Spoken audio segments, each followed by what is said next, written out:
Thank you for joining us today on Earthfile. Welcome to the program. I'm Ayola Kasim. Each year, there are thousands of oil and chemical spills in coastal waters around the nation. These spills range from small ship collisions to fuel transfer mishaps. The release of oil and chemicals into our coastal waterways is a major problem. Spills can kill wildlife, destroy habitat, and contaminate critical resources in the food chain. When dealing with oil and chemical spills, there are many questions that need answered.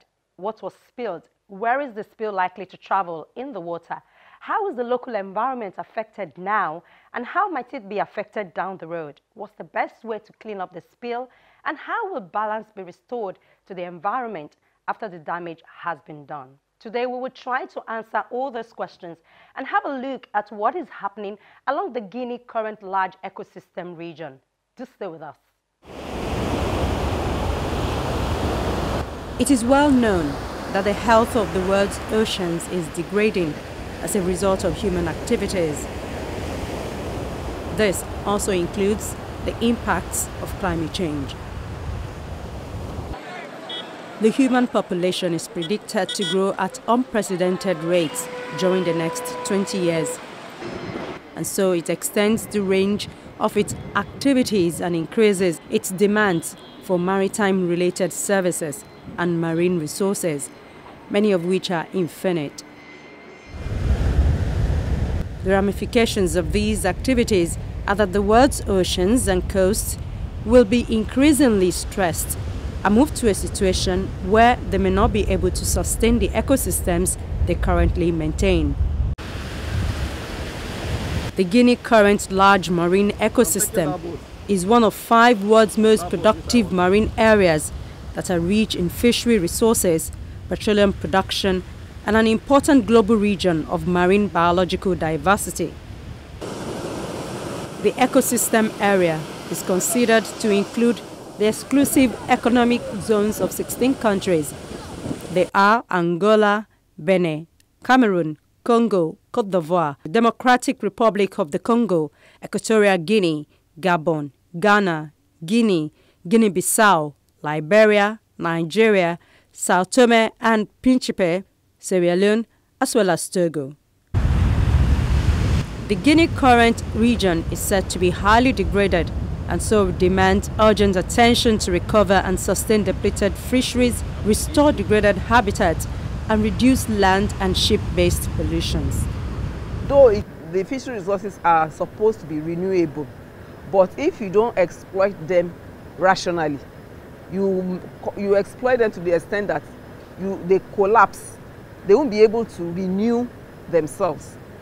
And we are getting towards that because some of the resources of the countries, of the member states of the Guinea Current Large Marine Ecosystem, some of their resources have collapsed, some have almost collapsed. Meanwhile, there are others that are yet to be tapped, that are yet to be exploited.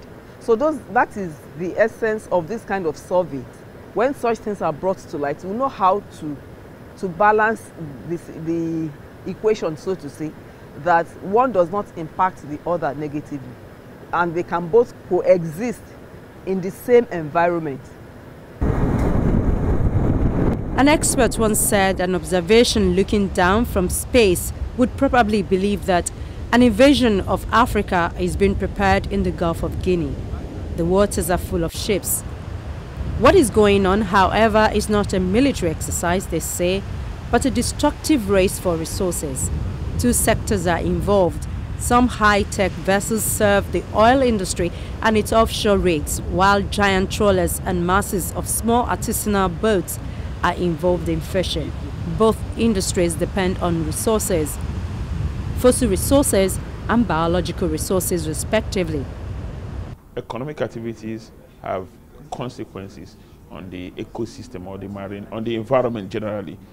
And that if we don't do anything to protect the environment will be further endangered. It's already endangered by reason of crude oil exploration and activities around the crude oil industry, which is the mainstay of our economy. But if we don't, if we're not extra vigilant, the environment will be further depleted and endangered. The big trawlers are mostly from Asia and Europe, and they are depleting West African fish stocks. Some of their businesses is actually illegal, but it normally goes unpunished. Millions of West Africans are employed in fishing, according to the United Nations Food and Agriculture Organization.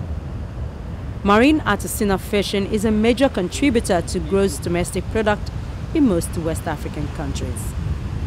The fisheries used to be an all-commerce thing, especially when it comes to artisanal fisheries. If you don't have anything, just go out. Nobody is stopping you. As long as you can get your vessel, your boat, and your nets, you can go out there. But it has gone beyond that now. The population of this, of the member states in this along the GCLME, the large marine large marine ecosystem, is increasing. So definitely, that has impact on the resources that is being exploited. But if we manage it properly, we'll be able to have what we need for what we want. Most people in the region depend on fish and marine foods for their protein consumption. Accordingly, the coastal fisheries do not matter only to the fishing communities. People's food supply is at stake.